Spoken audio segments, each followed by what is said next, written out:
The Galactic Council chamber hung suspended in space, its crystal spires refracting starlight into rainbow patterns across the assembled dignitaries.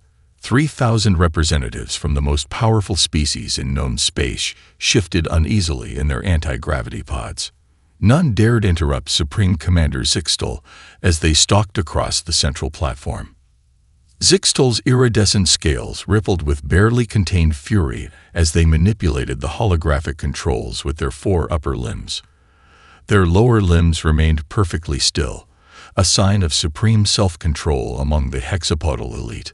"Observe," they said, their translator converting complex electromagnetic pulses into the Council's standard speech. "Humanity's expansion pattern over the last 50 years. The chamber darkened as a 3-dimensional map loomed above their head. Red dots appeared, showing human colonies spreading like a virus across the galaxy. Several council members recoiled as the pattern became clear. Humans weren't expanding in an orderly fashion along established trade routes. Their colonies appeared randomly, some in resource-poor systems that no rational species would choose. They defy logic," Zixtal continued, zooming in on a particular system. "Look at their ships. Their formations are chaotic. Their technology advances in unpredictable leaps rather than along approved research paths. They modify their own bodies without concern for genetic purity." A hologram shifted to show human ships in motion. The Droxy Ambassador, a being of pure energy contained within a crystalline matrix, pulsed with distress.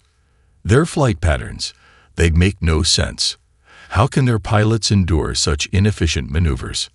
"Because," Zixtal's scales darkened to deep purple, "they evolved wrong. While every other sentient species developed through harmony with their environment, humans emerged as persistence predators. They don't seek balance. They pursue. They endure. They adapt in ways that defy natural law." New images appeared. Humans celebrating victories, their strange barking laughter echoing through the chamber. Humans modifying their ships with technologies they should have taken centuries to understand. Humans surviving in environments that should have killed them instantly. The collective mind of the Silicon Peaks, representing 12 billion networked consciousnesses, spoke through their avatar. "We have analyzed their decision-making patterns for 20 years. There is no logic. They choose based on incomplete data, emotional impulses, and something they call gut feeling. They cannot be predicted." "Precisely." Zixtal raised all 4 upper limbs, their cultural gesture for ultimate truth. "And now, they contaminate our societies with their chaos." The hologram showed alien youth imitating human dances, hegemony citizens listening to human music, young Droxy experimenting with human-inspired art that prioritized emotion over mathematical perfection. Their influence spreads like a virus, encouraging individualism, deviation, and worst of all, unnecessary innovation. They call it creativity. I call it a cancer that will destroy everything we've built over 50,000 years of peaceful cooperation. Zixtal's voice dropped to a lower frequency that vibrated through the bones and energy matrices of all present. "I have dedicated my life to maintaining order in our galaxy. I have enforced our laws, protected our traditions, and preserved the harmony we achieved through millennia of careful evolution. I will not, allow this aberration to continue." The Chamber of Whispers, oldest of the Council's advisory bodies, pulsed their agreement. Their collective consciousness had run the probability matrices. Human unpredictability threatened the very foundation of their society. "I request," Zixtal said, their scales now pulsing with bands of deep ultraviolet that only the eldest council members could perceive, "a vote to classify humanity as an extinction-level threat to galactic harmony. The hegemony stands ready to deploy our peacekeeping forces to remove this threat permanently." The council chambers erupted in electromagnetic pulses, quantum fluctuations, and subspace ripples as 3,000 species debated simultaneously. None of them noticed that the data Zixtal presented had been subtly altered, carefully crafted to trigger their species' deepest fears. None of them realized that their perfect, logical society had just made the most irrational decision possible. They voted to destroy the only species capable of saving them from their own stagnation. The extinction order passed with a 98% majority, and as Zixtal watched the votes appear as streams of light above their head, their scales shifted to deepest black, the color of absolute certainty. Humanity's death warrant was signed. The galaxy's greatest mistake was about to begin. The hegemony attack fleet emerged from slit space in perfect geometric formation, 8,000 ships arranged in a dodecahedron pattern that their tactical computers had proven impossible to penetrate. They arrived during the Harvest Festival, when human merchant ships crowded the space lanes between colonies. Admiral Vectri observed the tactical display with all four eyes, their tentacles writhing in anticipation of an easy victory. The human vessels were scattered, disorganized, and mostly unarmed. Their long-range sensors showed primitive shield configurations and minimal weapons. "Begin the cleansing," Vectri commanded. Standard protocol. The first plasma lances streaked across space, their targeting computers selecting the largest cargo vessels. But something was wrong. The human ships weren't running. They weren't even trying to evade. "Admiral," their sensor officer's skin flickered with confusion patterns. "The humans are accelerating. Toward us." "Impossible. Their engines aren't rated for combat speeds. They'll tear themselves apart." The first cargo ship slammed into a hegemony cruiser at 40% light speed. The resulting explosion, as its modified reactor core detonated, ripped a hole in spacetime itself, taking out 6 nearby warships. Before Vectri could process this suicidal tactic, more merchant vessels were accelerating to ramming speed. Evasive action. Vectri's tentacles coiled in horror. Reconfigure shields for kinetic impacts. But the humans had already anticipated this. Mining vessels, their industrial-grade cutting lasers modified beyond safe parameters, opened fire. The hegemony's energy shields, calibrated to defend against military-grade weapons, couldn't compensate for the raw, uncontrolled power of mining equipment turned to war. "This defies all combat doctrine," Vectri's second-in-command whispered. "No civilized species would." A human voice cut across all communication frequencies. It came from a crippled cargo ship, its hull breached, its crew surely dying. But instead of desperate pleas or screams of terror, they heard laughter. Deep, thunderous, terrifying laughter. "Welcome to human space," the voice said, thick with something the hegemony translator identified as amusement. "We've been preparing for someone like you for a long time." The cargo ship exploded, its reactor signature showing signs of impossible modification. The blast took out the fleet's primary communication array, cutting off their quantum link to high command. More human ships emerged from hiding places the hegemony sensors hadn't detected. Inside asteroid fields that should have torn them apart, riding gravity wells that should have crushed them, accelerating at speeds that should have killed their crews. "They're insane," Vectri realized too late. "Their entire merchant fleet is weaponized. Every civilian is a potential combatant. A massive fuel tanker, its holds filled with something that didn't match any known chemical signature, drifted seemingly dead in space. When a hegemony destroyer approached to scan it, the tanker's hull split open like a blooming flower. The destroyer disappeared in a flash of light that didn't register on any spectrum. "Full retreat," Vectri ordered, their skin turning pale with fear. "We need to warn." Another human voice cut through their communications, this one speaking perfect hegemony battle language. "You should have done your homework better. Humans evolved hunting things bigger than ourselves. We learned early that anything can be a weapon if you're creative enough." The elegant dodecahedron formation collapsed as human ships struck from impossible angles, using tactics that no simulation could have predicted. Cargo containers became missiles. Atmosphere vents became propulsion systems. Mining scanners became weapon guidance systems. In the chaos of retreat, Vectri received one final transmission. A human captain, their life support failing, their ship breaking apart, used their last moments to broadcast a message that would haunt the hegemony forever. We spent our entire history fighting ourselves because no one else was challenging enough.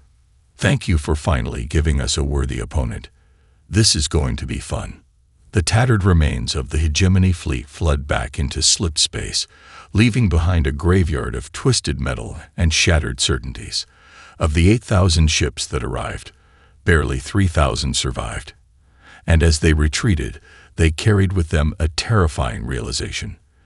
They hadn't attacked humanity's military.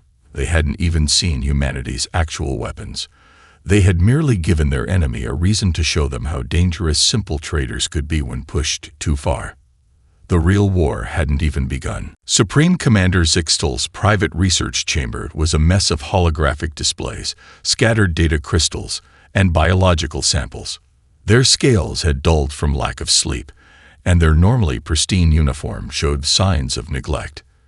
For 3 days, they had been obsessing over a single question: how did their perfect plan fail? The chamber's walls displayed ancient Earth footage, recovered from humanity's primitive digital archives. A group of barely clothed humans pursued a horned creature across a sun-baked plain. The creature was faster, stronger, and better armed with natural weapons.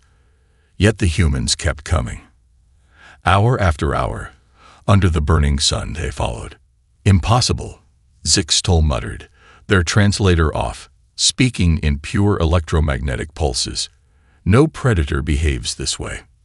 But the footage continued. The horned creature tired. It slowed. The humans, despite their exhaustion, despite their injuries, despite all logic, kept coming. When they finally caught their prey, they showed no signs of celebration. It was simply what they expected. A soft chime announced the arrival of Dr. Kvex, the hegemony's leading xenobiologist. Their tentacles writhed in agitation as they entered the chamber. Supreme Commander, I've completed the analysis you requested. The results are disturbing. Zixtal's scales rippled with impatience. Explain. Every sentient species we know evolved through cooperation. The Droxy developed their energy forms by sharing consciousness. The Silicon Peaks achieved sentience through networked problem-solving. Even we hexapodals gained our intelligence by forming complex social structures. Your point. Kvex projected a series of human neural scans. Humans are different. They evolved as persistence predators. Their entire neural structure is built around pattern recognition, threat assessment, and most disturbingly, adaptation to chaos. The displays shifted to show human military history. Armies adapting tactics mid-battle. Soldiers improvising weapons from everyday objects. Ships performing maneuvers that violated standard combat doctrine. Our tactical computers are failing, Kvex continued, because they're based on logical progression.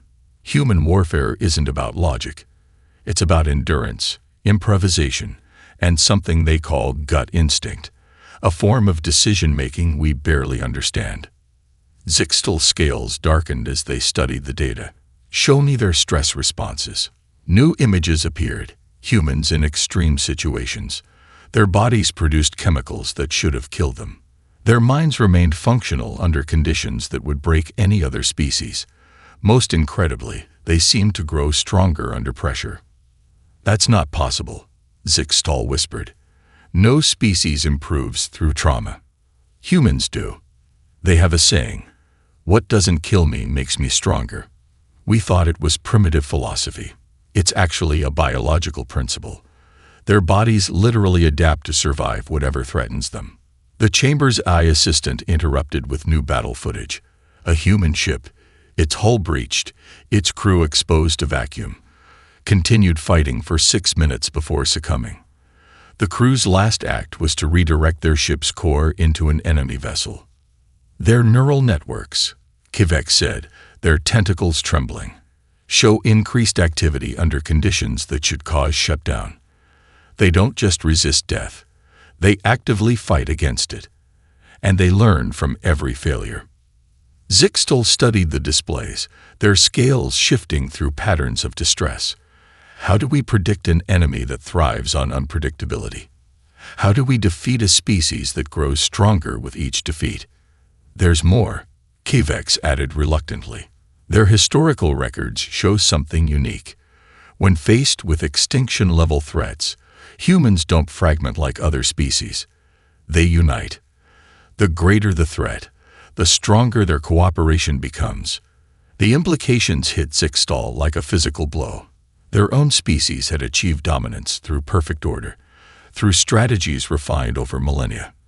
But humans were forged in chaos, tempered by adversity, united by threats. We're not fighting their military, Zixtal realized, their scales paling. We're fighting their entire species. Every defeat makes them stronger. Every adaptation we force makes them more dangerous. And our very attempt to destroy them is making them more unified than they've ever been, HFY finished. In the silence that followed, the chamber's displays continued showing human history, an endless cycle of adaptation, survival, and evolution. And for the first time in their long life, Supreme Commander Zixtal felt something alien to their species. Doubt. The hegemony's biological warfare facility hung in deep space, hidden behind a quantum distortion field. Inside the sterile main laboratory, Chief Researcher Nixel watched as their latest creation, a nanovirus engineered specifically for human physiology, failed spectacularly. The human test subject, despite being infected for 6 days, was not only alive but showing signs of increased cellular regeneration. Their vital signs, which should have plummeted, were actually improving. Impossible, Nixel muttered, their scales flickering with frustration. This is the 18th strain. It should have shut down their immune system completely. The human, strapped to an examination table, smiled through cracked lips. Having trouble. Their voice was hoarse but amused. Maybe you should try the common cold. That one's given us trouble for millennia. Nixel ignored the taunt, reviewing the latest data. Human immune systems were proving maddeningly adaptive. Each new strain they introduced was defeated more quickly than the last, as if their bodies were learning, evolving in real time. In the adjacent chamber, the Psychological Warfare Division wasn't faring any better. The hegemony's most sophisticated neural disruptors, designed to induce panic and confusion, had unexpected effects on human subjects. Instead of breaking down, the humans were experiencing heightened focus and awareness. Your species makes no sense, Nixel said, approaching the examination table. These pathogens should be lethal. The neural disruption should have shattered your mind. Why do you persist? The human's laugh turned into a cough, specks of blood dotting their lips, but their eyes remained clear, focused. You really don't get it, do you? Everything you throw at us, everything you use to try to break us, it's just making us stronger. A warning klaxon interrupted them. In the containment cell 2 levels below, something had gone wrong. The video feed showed another test subject, this one exposed to a different strain of the virus, undergoing an impossible transformation. Their cellular structure was rapidly adapting, not just fighting the virus but incorporating aspects of it. Security breach in Level 2. The facility's AI announced. Unknown biological agent detected. Containment protocols failing. Nixel's scales paled as they watched the readings. The human immune system hadn't just defeated their virus, it had weaponized it. The adapted strain was now targeting the facility's environmental systems, converting them at a molecular level. You should run, the strapped-down human suggested casually. That's the thing about trying to break humans. We don't just survive. We learn. We adapt. We evolve. And right now, thousands of us in facilities like this across the galaxy are teaching our bodies how to turn your weapons against you. Emergency sirens blared as the facility's quarantine systems engaged. But it was too late. The adapted virus had already spread through the air filtration system, carrying with it the collective adaptations of dozens of human test subjects. This is Lab Chief Nixel, they transmitted to Hegemony Command. Emergency Protocol 0. The humans, Their bodies are using our own bioweapons to evolve. They're not just surviving the impossible, they're turning it into an advantage. The facility's screen showed similar reports flooding in from other research stations. Humans exposed to psychological warfare were developing resistance to mental manipulation. Those subjected to extreme conditions were adapting to survive in environments that should have been lethal. You know what's funny? The human test subjects said, as chaos erupted around them. We've spent our entire history trying to improve ourselves, struggling against disease, against harsh environments, against our own limitations, and now you're helping us do it faster than ever before. Nixel watched in horror as their perfect biological weapon transformed into something new, something that carried within it humanity's incredible capacity for adaptation. Their attempt to eradicate the species had instead accelerated their evolution. Command, they transmitted, their voice trembling. The humans have a saying. They call it, "What doesn't kill me makes me stronger." We thought it was primitive philosophy. We were wrong. It's a biological imperative, a fundamental law of their existence, and we've just exposed them to every tool of destruction we possess. The humans' laughter echoed through the failing facility, a sound that would haunt Nixel's nightmares. You're not hurting us. You're training us. And we're very quick learners. Zixtel's private archive chamber had become a shrine to human history. Holographic displays showed pivotal moments from Earth's past, each one a piece of the puzzle they couldn't solve. Their scales had taken on a sickly gray hue from weeks without proper rest cycles. Play historical sequence 247, they commanded. The chamber dimmed as images of ancient Earth appeared. A massive asteroid impact, dust clouds choking the sky, temperatures plummeting.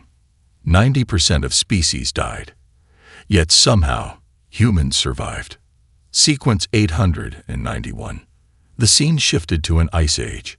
Humans, barely evolved beyond primitive tool users, survived conditions that killed far more advanced species. They didn't just endure. They spread across the frozen world, adapting to every hostile environment they encountered.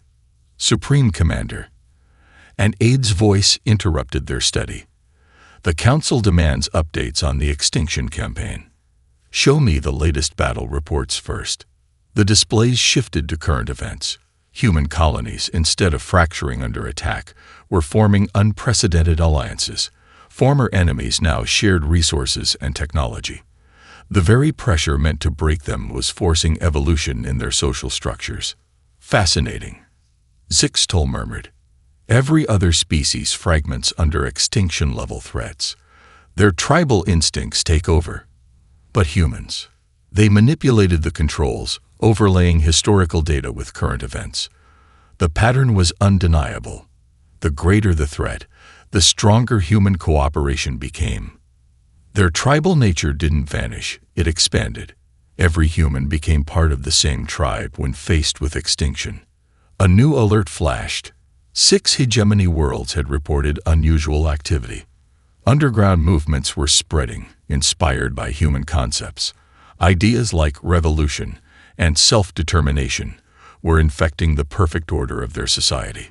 Play sequence 1147. The chamber showed humanity's first steps into space.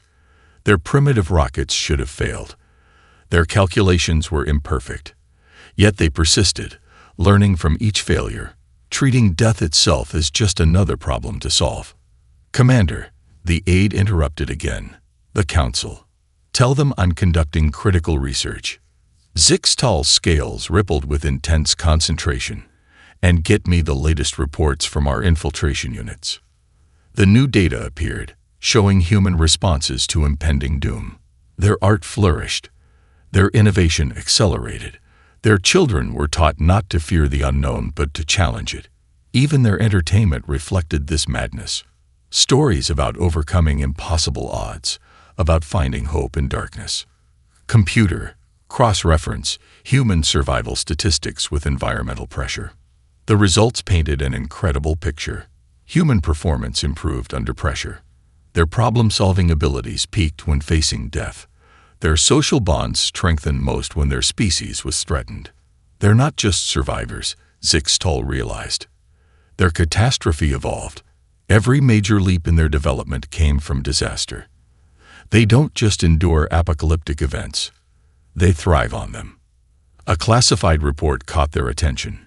Young hegemony citizens were secretly watching human entertainment, studying human history. The chaos that should have repelled them was instead fascinating them. Some were even attempting to emulate human adaptability. Show me their current unity metrics. The data confirmed their worst fears. Human worlds that had been bitter enemies mere months ago were now working seamlessly together. Ancient rivalries disappeared in the face of extinction. They were achieving in weeks what should have taken centuries of social evolution. "We didn't start a war," Zixtal whispered. "We initiated their next evolutionary leap." The chamber's displays showed the spread of human influence across supposedly secure hegemony networks. Their music, their art, their dangerous ideas about individual choice and creative chaos, it was spreading like a virus through the ordered society Zixtal had sworn to protect. "Commander," the aide's voice was urgent now. "We're receiving reports of unrest on core worlds. The young are asking questions about human concepts like freedom and self-expression." Zixtal's scales shifted to the deep purple of profound realization. They had tried to understand humanity through the lens of order and logic. But humanity's strength came from embracing chaos, from turning disaster into opportunity, from finding unity in catastrophe. "The Council was right to fear them," they said softly. "But for the wrong reasons. We're not fighting a species. We're fighting an idea. And ideas, once unleashed, cannot be quarantined." In the darkened chamber, surrounded by evidence of humanity's impossible resilience, Supreme Commander Zixtal finally understood their terrible mistake. They hadn't initiated humanity's extinction. They had catalyzed their ascension. The hegemony's central planning chamber, a vast crystalline structure designed to embody perfect order, was in chaos. Warning signals flashed across neural interfaces as reports of civil unrest flooded in from dozens of worlds. High Commissioner Linvax watched in horror as the perfect society they'd maintained for 10,000 years began to fracture. Another riot on Nexus Prime, an aide reported, their scales shifting through patterns of distress. The youth are demanding access to human cultural databases. They're creating art without mathematical foundations. Linvax's tentacles coiled in disgust. Barbaric. What about the gene lock protocols? Compromised. We've discovered underground clinics performing unauthorized genetic modifications. Citizens are attempting to replicate human adaptability traits. The displays showed scenes that defied everything the hegemony stood for. Young citizens were gathering in unplanned assemblies, sharing contraband human music that followed no proper harmonic rules. Some had even begun laughing, a primitive display of emotion that had been bred out of their species generations ago. "Show me Outpost Sigma," Linvax commanded. The image shifted to a colony world where the confusion had started. A group of students had accessed restricted historical data about human responses to adversity. Instead of being repelled by humanity's chaotic nature, they had been inspired.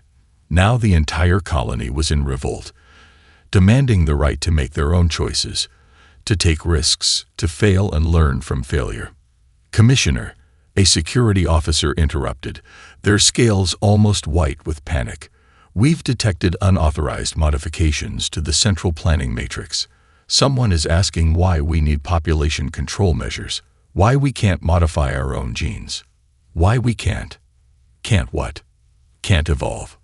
The word hung in the air like a curse. Evolution was meant to be controlled, planned, perfect. But these rebels were talking about natural selection, about adaptation through trial and error, human concepts that threatened the very foundation of their society. A new alert flashed. The quantum-linked education network had been breached. Students across 17 worlds were accessing forbidden human historical records. They were learning about concepts like revolution, personal freedom, and worst of all, improvisation. "Seal the networks," Linvax ordered. "Initiate thought correction protocols." "We can't. The security officer replied. The correction protocols, they're not working. The exposed citizens are developing resistance to mental conditioning, just like the humans do. Linvax watched as their perfect society began to unravel. On one screen, a group of young scientists deliberately introduced chaos into their experiments, claiming it led to unexpected breakthroughs. On another, artists created works based on emotion rather than mathematical precision. Even the military academy reported cadets questioning standard battle doctrine, suggesting unpredictable tactics. How did this happen? Linvax demanded. An ancient professor of social dynamics stepped forward, their scales showing the deep blue of resignation. We made a fundamental error in our assessment of human influence. We thought their chaos would corrupt our order. Instead, their adaptability is exposing the flaws in our perfection. Explain. Our society achieved stability by eliminating variables. We controlled reproduction, limited genetic drift, standardized thought patterns. But in doing so, we also eliminated our ability to face new challenges. The humans haven't corrupted our youth. They've shown them what they're missing. The displays showed more evidence of the spreading contamination. Citizens were forming unauthorized pair bonds based on emotion rather than genetic optimization. Scientists were conducting unsanctioned experiments. Some were even attempting to restore the ability to dream, a function removed from their species centuries ago in the name of mental efficiency. This isn't just rebellion, the professor continued. It's evolution reasserting itself. Our perfect society was actually stagnant, and our youth can sense it. They're not destroying our civilization. They're trying to save it from extinction. Linvax watched as the foundation of their world crumbled. The very traits they had tried to eliminate from the galaxy, creativity, adaptability, the embrace of uncertainty, were proving essential for survival. Their attempt to destroy humanity had instead revealed the fatal flaw in their own society. Commissioner, the aide's voice was almost a whisper. What do we do? But Linvax had no answer. For the first time in 10,000 years, the future could not be predicted or controlled. And somewhere in the chaos of their collapsing order, a new possibility was taking shape, one that terrified them more than any human weapon. The possibility of change. Supreme Commander Zixtal stood on the bridge of the Eternal Order, their flagship at the head of the largest fleet ever assembled in galactic history. 20,000 warships surrounded Earth, their weapons primed. This was no longer about victory. It was about survival. Either humanity would die, or the hegemony's way of life would. All weapons locked on their population centers, the tactical officer reported. But Commander, their defense grid is unlike anything we've seen. The displays showed Earth surrounded by a living network of satellites, stations, and automated platforms. The network moved like an organism, constantly shifting, adapting, evolving in real time. Their sensors couldn't lock onto any single component for more than a few seconds. They turned their entire orbital space into a single adaptive system, the science officer explained, their scales pale with fear. It's learning from every scan we make, every probe we send. It's evolving. Zixtal's voice was hard. Launch the first wave. Standard doctrine. 5,000 ships moved forward in perfect formation. The human defense grid responded instantly, but not in any way their combat simulations had predicted. Instead of targeting the largest threats, it allowed some ships through while destroying others seemingly at random. There was no pattern, no logic to its choices. Commander, the tactical officer's voice shook. The grid isn't just defending. It's infecting our ships. On the displays, hegemony vessels began behaving erratically. Their perfect formations broke apart as automated systems went haywire. Weapons fired at random targets. Shield frequencies shifted without command. How? Zixtal demanded. A human voice answered across all frequencies. You taught us the importance of adaptation, so we created a defense system that adapts faster than you can attack. Every ship you lose makes it stronger. Every strategy you try teaches it new tricks. The second wave of attackers met something even worse. The defense grid had evolved countermeasures specifically designed for hegemony ships, using their own tactical doctrine against them. Weapons that should have been unstoppable were turned aside by shields that adapted to each blast. Ships that should have been invulnerable were torn apart by weapons that evolved to exploit their weaknesses. Impossible, Zixtal whispered. Their technology shouldn't be capable of this. That's your problem, the human voice replied. You think in terms of what should be possible. We think in terms of what we can make possible. Your attack on our colonies gave us the push we needed to achieve something new. The displays showed the true horror of what humanity had created. Their defense grid wasn't just a network of weapons. It was an artificial ecosystem, inspired by Earth's own immune system. Each component could evolve independently while working in perfect concert with the whole. Third wave, Zixtal ordered, their scales dark with desperation. Activate the quantum warheads. But the warheads never reached their targets. The defense grid had already adapted to quantum weaponry, using principles that defied conventional physics. Some ships simply vanished, trapped in evolving pocket dimensions. Others found their weapons transforming into something entirely new, their energy redirected in ways that made their science officers scream in denial. You still don't understand, the human voice said, almost gentle now. We're not just defending Earth. We're defending the right to change, to grow, to become something new. Your perfect order is a dead end. Life needs chaos to evolve. The final wave of hegemony ships met a defense grid that had evolved beyond their ability to comprehend. It was no longer just a weapon. It was a new form of life, born from humanity's desperate creativity, and nurtured by the hegemony's own attacks. Commander, the tactical officer reported, the grid is offering terms. They say they're willing to help us evolve too. Zixtal watched as their perfect fleet died to something that should never have existed.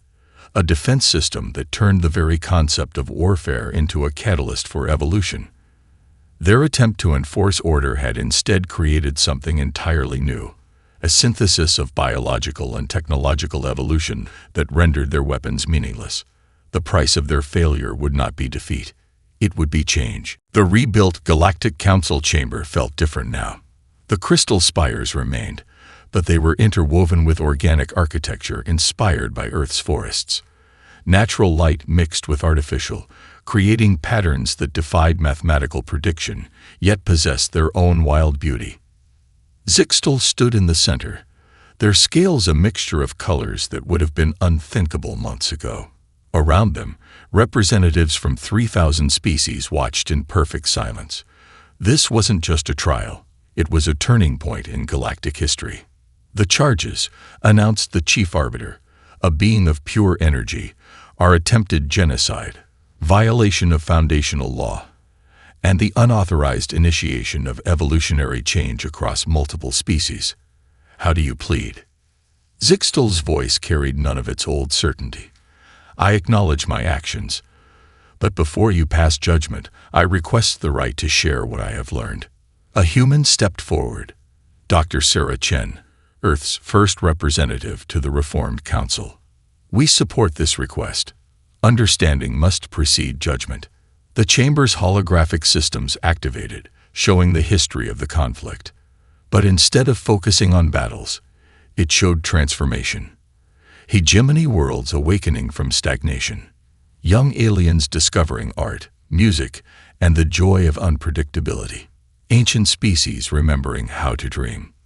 I sought to destroy humanity because I feared chaos, Zixtal said. I believed perfect order was the only path to civilization. I was wrong. What I saw as a disease was actually the cure for our greatest weakness, our inability to change. The displays showed more. Human scientists working alongside hegemony researchers, teaching them to embrace uncertainty in their experiments. Human artists inspiring alien youth to create from emotion rather than formula. Human diplomats helping rigid societies learn to bend instead of break. My crime was not just against humanity, Zixtal continued, their scales shifting to deep blue. It was against life itself. Evolution requires variety, adaptation, even failure. In pursuing perfect order, we had stopped growing. We had forgotten how to live. Dr. Chen stepped closer. And what have you learned about humanity? That your greatest strength isn't your technology, your adaptability, or even your resilience. It's your ability to imagine different futures, to see possibility where we see only chaos. You don't just survive change. You create it, shape it, embrace it. The chamber filled with images of cooperation.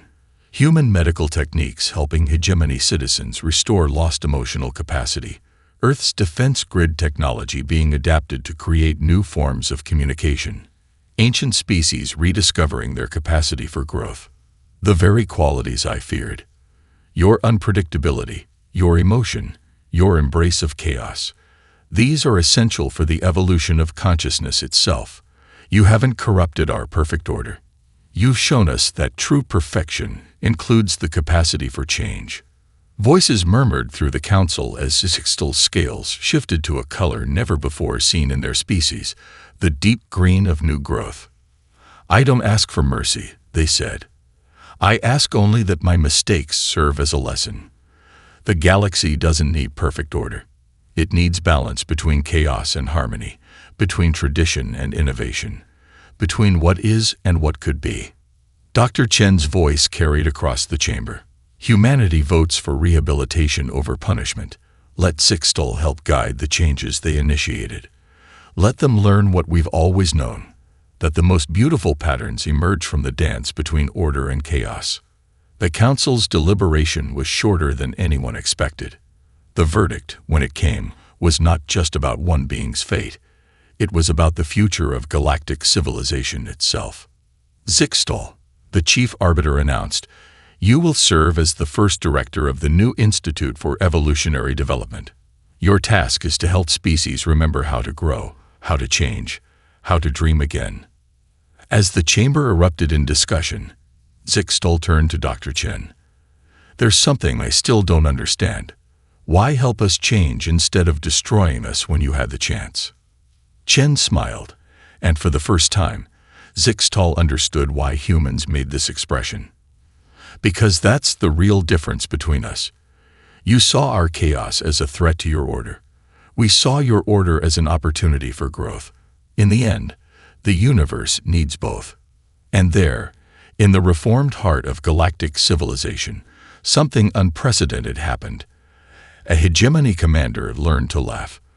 The sound rang through the crystal spires, chaotic and perfect, marking the beginning of a new age, one where order and chaos dance together in endless evolution.